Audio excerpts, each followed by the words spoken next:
It is Sunday afternoon. You have finally finished cleaning your entire apartment. I mean, you really scrubbed it. The floor is spotless. The laundry is folded. Everything is exactly where it is supposed to be. You look around and you have achieved that perfect minimal aesthetic. So you sit down on the couch. Maybe you make yourself a coffee. You close your eyes, expecting that wave of calm to finally wash over you. You are waiting for the peace to arrive. But it does not come. Actually, something else happens instead. In the silence of your clean room, the noise inside your head suddenly gets louder. It is almost like the empty walls are amplifying your anxiety. You look at a clean desk, but all you see is the deadline you are worried about. You look at an empty chair, and your brain reminds you of that awkward conversation you had 3 years ago. Why does this happen? Here's the uncomfortable truth that most people will not tell you. Cleaning your room does not clean your mind. In fact, sometimes having less clutter around you just exposes the clutter inside you. Psychologists actually have a name for this feeling. It isn't just stress, it is called cognitive load.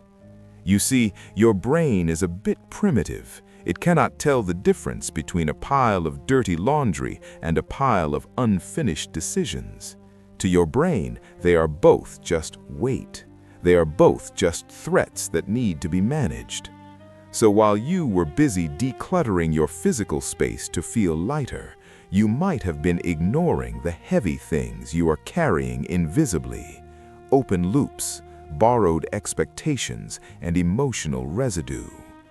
True minimalism is not just about having an empty room. That's the easy part. True minimalism is about having a quiet mind. And right now, well, if we are being honest, your mind is probably anything but quiet. So let's open up the closet of your mind. What exactly is taking up all that space? Usually, it is not just one big mess.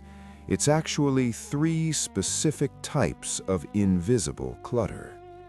The first one, it is the most common and the most exhausting. It's called open loops. Have you ever noticed that a song gets stuck in your head only when you don't know the ending? Or how you remember a movie cliffhanger better than a happy ending? Psychologists call this the Zeigarnik Effect. Basically, your brain hates unfinished business. It is wired to hold on to incomplete tasks tightly so you don't forget them. It's a survival mechanism. But in the modern world, this is a disaster. Think about your phone for a second. You know when you have 50 apps open in the background. You aren't using them, but they are still there, slowly draining your battery. Your brain works the exact same way. Every time you say, "I need to reply to that email," and you don't, open loop. Every time you look at a broken shelf and say, "I'll fix that later," open loop. Every time you tell yourself, "I need to start exercising," but you don't set a date, open loop. You might think you have forgotten about them, but your subconscious mind hasn't. It is still running that app in the background. It is constantly allocating energy to hold that task for you. And that is why you feel tired even when you are sitting still. You aren't physically tired. You are running on low battery because you have too many tabs open. But open loops are just the surface level stuff. If we really want to be honest with ourselves, we need to talk about the second type of clutter. And this one is tricky. It's called borrowed expectations. You know how it goes. You open your phone, you scroll through Instagram for 5 minutes. You see someone traveling to Japan, someone else just got promoted, another person is waking up at 4 a.m. to run a marathon. And suddenly you feel behind. You feel like you should be doing that too. So you add these goals to your mental to-do list. I need to travel more. I need to get rich faster. I need to be more productive. But here is the question. Do you actually want those things? Or are you just collecting them because you think you are supposed to? It's like walking into a store and buying clothes that are 2 sizes too big, just because they looked good on the mannequin. You're cluttering your mental space with goals that don't fit you. You're carrying someone else's luggage. And let me tell you, carrying other people's expectations is heavy. And finally, there's the third type of clutter. This is the one that keeps you awake at 3 a.m. Emotional residue. This is the hardest one to let go of. It's the argument you had last week that you are still replaying in the shower. It's the mistake you made 5 years ago that still makes you cringe. It's the worry about a future that hasn't even happened yet. We tend to hoard these emotions like they're souvenirs. We think that if we let go of the guilt, we're being irresponsible. We think if we stop worrying, we'll be unprepared. But that's not true. Holding on to guilt does not fix the past, and holding on to anxiety does not change the future. All it does is clog up your processing power in the present. So, if your mind feels heavy right now, it's not because you aren't smart enough, and it's not because you're not working hard enough. It's because you're trying to run a marathon while carrying a backpack full of rocks. So, the big question is, how do we take this backpack off? How do we actually declutter a mind that is overflowing? Well, you don't do it by thinking harder. You do it by getting the clutter out. I want you to try a technique called externalizing the load.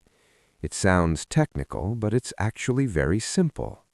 Grab a piece of paper, not your phone, a real piece of paper and a pen, and just dump everything. Write down every single open loop, every unpaid bill, every vague worry about the future, every task you have been putting off. When you keep these things in your head, they take up RAM, your working memory. But the moment you write them down, you are moving them to the hard drive. You are telling your brain, it's okay, this is safe now. You don't have to hold on to this anymore.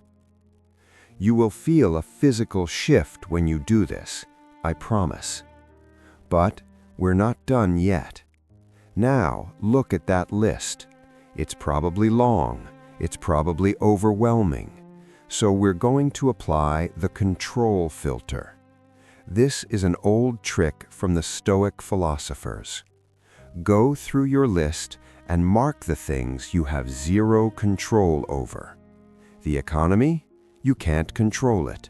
Cross it out. What your boss thinks of you? You can't control it. You can only control your work. Cross it out. The past? Gone. Cross it out. Be ruthless.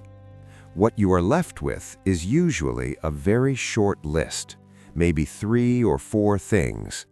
These are the only things that deserve your energy today. Everything else is just noise. You see, minimalism is not about doing nothing. It is about doing only what matters and having the courage to ignore the rest. So, look around your room again. It's okay if there's a coffee cup on the table. It's okay if there's a jacket on the chair. Because true minimalism was never really about the room. It was never about having white walls or owning less than 50 items. It is about the freedom to sit in that chair and actually be there. It is about having the mental space to enjoy your coffee without thinking about tomorrow's email. It is about closing the tabs you don't need so you have enough battery left for the people you love. Start with the paper. Write it down. Cross it out. And be kind to yourself. Your mind has been working overtime for years.